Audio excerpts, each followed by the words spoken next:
the idea that men and women are different. Mm-hmm. I find that whenever that topic and subject and those discussions come up, there's this strange discomfort where so many people, I think, have been sucked into the egalitarian idea, that the idea that men and women have like some really core fundamental differences beyond just the most obvious things. I just find that makes people deeply uncomfortable. And I don't really know why, because in most of the world, it's not like that. In most of the world, it's just understood and accepted that males and females are different. Therefore, we have gender roles. Therefore, we do certain things Division of labor. Differently. And here it's just like people just bristle.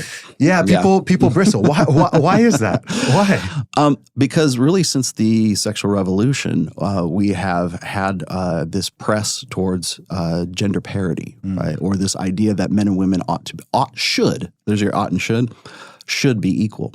And I will tell you right now, equality is a false god and has been so for quite some time. I really threw the audience on Dr. Phil for a loop when I said I don't believe in equality. And people were like, "Oh my God!" Was his wife Robin McGraw was like this the whole time? Exactly. It was like blasphemy because that's the religion. The religion is equality, right?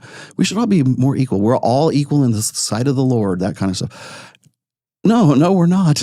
No, we aren't. There are people who are more respectable than other people. There are people who are homeless out here on the streets right now, and then there's people who are at the top of the win right now who are more respectable than those guys. It's just simply the reality that we live in. Are we all equal value, towards God and whatever? Yeah, okay, we can make that case. But we're living right here on planet Earth, and I will tell you right now, it is not. There's no such thing as equality, because what we've done is we've taken the idea of equality and we've turned it into, religion first of all, but second of all is we've turned equality into this sort of ambiguous, what you say when you don't know what to say kind of thing, and. So whenever I'm talking about equality, like people say, well, why don't you believe in equality? I said, well, what's the conditions? Because the equality you're talking about right now happens in a vacuum. The one I'm talking about, it happens right here on planet Earth, and there are definitely some advantages and disadvantages that people have. And so the idea, I think, of sort of gender equality or racial equality or economic equality or let's attach equality to any like prefix, right? It's not that I don't think that it's a great idea. It's just simply untenable. So when somebody says, "Well, what do you mean by there's no such thing as equality?" So, well, if I, as a human 56-year-old male, want to have a child right now and I want to bear it myself and give birth, I can't do that because it's physically impossible for me to do this. Oh, that's very, very unequal and unfair. I want to be more equal, right? Well, sorry, that's not going to happen for you. Okay, that's just one really stupid, over the top, exaggerated illustration of this, but it illustrates a point that there are certain conditions. What is the challenge of equality that you're saying, right? I'm not going to play power forward for the Knicks. I'm sorry, that's just not going to happen in my lifetime, okay? That seems horribly unequal, right? When I listen to like Megan Rapinoe on the, the female soccer team, women's soccer team, right? Like talking about how they wanted equality and they wanted to have to be paid the same. Well, you're not playing in the same game as the guys that are as the men are.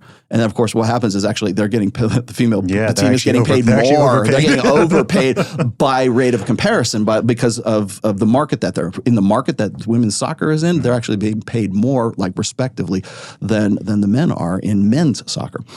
And it takes an economist and an actuary to figure that stuff out. But when you see it in black and white, let's move on to the keep scrolling, But as far as equality is concerned, I would say, okay, do you believe in equality? Well, under what terms? Let's clarify this.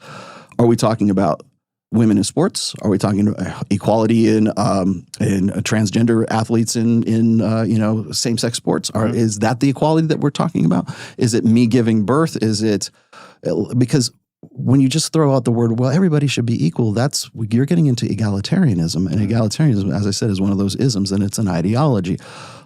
I make a distinction when you're talking about gynocentrism and you're talking about how things have become a little bit more feminine. I call it the feminine imperative in my books, but gynocentrism, because we have differing ideas when it comes to there are like terms and terminologies that are gendered terms. So like one of those is respect. And I have a point to this, but when one of those is respect, there's two. If you go and you look in the definition, the dictionary definition of the word respect, there's two definitions. One is the one we probably would think, well, what makes you respectable? It's merit-based. You have to have achieved something. You have to have done something for it, like you to respect a man. Okay, well, what have you done that makes you respectable? Why should I respect you, right? Are you whatever your accomplishments happen to be, whatever your body of work happens to be, that's a merit-based hierarchical version of respect. That's the male version of respect. The second definition is everybody deserves respect. Everybody, it's common courtesy. Kind of like human dignity. Exactly. And everybody, you should treat everyone with respect. Those for the same word, those two definitions are diametrically opposed to each other. But yet, when somebody says like, I think it was, they have a new minister of changing men's behavior in Australia right now. It was just made the news. Literally, there's a cabinet position for changing men's behavior. And I forget the guy's name. I take it that's not equal enough. As soon as I saw that, I found that guy's Twitter. I'm like, game on. So I went after this dude because he was saying, well, we need to start by respecting men. Need to start by respecting women. I said, well, what definition of respect are we talking about? Are we talking about the hierarchical or are we talking about definition of woman? Yes, exactly. Exactly. So and then I try and explain the difference and the reason why there's gendered concepts. There's other gendered concepts, but respect is the easiest one because it relates to egalitarianism. So when we complain and we talk about how that we have this participation trophy generation, and it's like everybody gets to feel good about themselves, and it doesn't matter if you win or lose. It just means we all got. It's very female coded. That's very female. Well, because when we evolved from hunter-gatherer tribes, men were hierarchical. Because to be the chief, to be the best hunter, to be rewarded by women's attention and their sexual interest in you, you had to be better than the next guy. So guys are innately, naturally evolved to be more hierarchical. So when you see how men organize society, it's always hierarchical. There's like if you look at chain of command in the military, there's the general and there's a lieutenant and then there's a sergeant and all down the chain of command to the private, right? If you look at how we organize the workplace, there's the CEO, the CFO, the COO, all the way down until you get to the janitor, right? And for sports teams, there's a captain of the team, yada, yada. Men think in terms of hierarchy. Women think in terms of the round. They're communitarian. Men are more interested in things. Women are more interested in people. Well, the reason for that is because women are the vulnerable sex. They're the ones who have to gestate the next, generation of kids. Eggs are expensive. Sperm is cheap. Men protect women because women are the vulnerable sex, right? Well, there's strength in numbers too. So if you have women in this it takes a village to raise a child, right? You've heard that. So you have this community, this communitarian society. So when women organize society, it's almost socialist, or for lack of a better term, socialist, communitarian. When men organize society, it's the general, the lieutenant, all the way down to the private, right? So it's organized hierarchically. Right now, I think one of the things that when you're talking about why is it, why do we have such a problem with all this stuff? Yeah, what you're saying is because women have a different definition of what how we should organize society. Egalitarian, where respect means one for you and one for you and one for you, and June, you're pregnant, so here's two for you, and then it's very communist, right? It's like from each's strengths to each's needs. I'm probably butchering from each according to his abilities to each according to their needs, right? And by the way, that concept, that's a Marxist concept. Yes. That Marxist concept has filtered into our marriage. Right, into what we think of marriage, right? 50-50 marriages, everything. Never call your wife or your husband your partner, in front of Ben Shapiro or Matt Walsh or me, or me. Yeah, I'll tell you, I don't know if you're familiar with Jed Abila, but I've been working with Jed for a while. One of the first interviews we ever had, she started referring to her husband as her partner. I go, stop.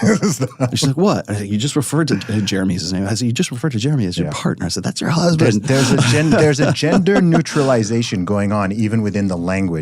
And I've noticed this even during my relatively short life. Like 20 plus years ago, if a guy said his partner, that was code that he was gay. I just did that. I told you about my partner Mike. Yeah, and I go, my business partner Mike. It always used to be the subtle but not so subtle way of saying you're homosexual. A same-sex person, someone who's attracted to the same sex, referencing their boyfriend, girlfriend, whatever. They'd say, oh, my partner, and everyone would kind of subtly know, oh, okay.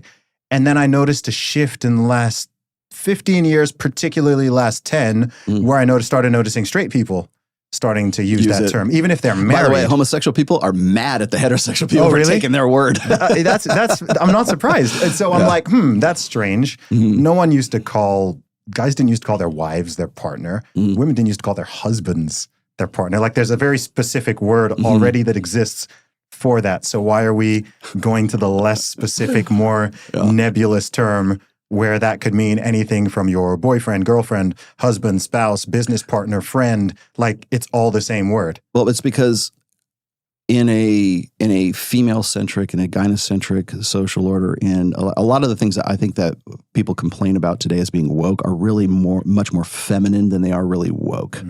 And by that I mean organizing a society for the female psyche is done in the round, okay? So if everybody is equal, then we should stop referring to each other as man and woman. We should start saying comrade, I guess. I don't know. But like we should start referring to, instead of husband and wife, we say partner. Person. I've noticed people, I've noticed that one as well. My person. I'm just looking for my person. It's supposed to be gender neutral, but I'll tell you the thing is like when it comes to the English language, you just take out any word that has the consecutive letters of MAN in it, and then like instead of fireman, it's fire person, or mail carrier instead of mailman. But they're doing it now that actresses, waitresses. Now, no, it's actor. They're all actors, right? Yeah. They're all waiters. That is the masculine. You realize that, right? On the plane, you used to say it's okay to be masculine if you're an actor.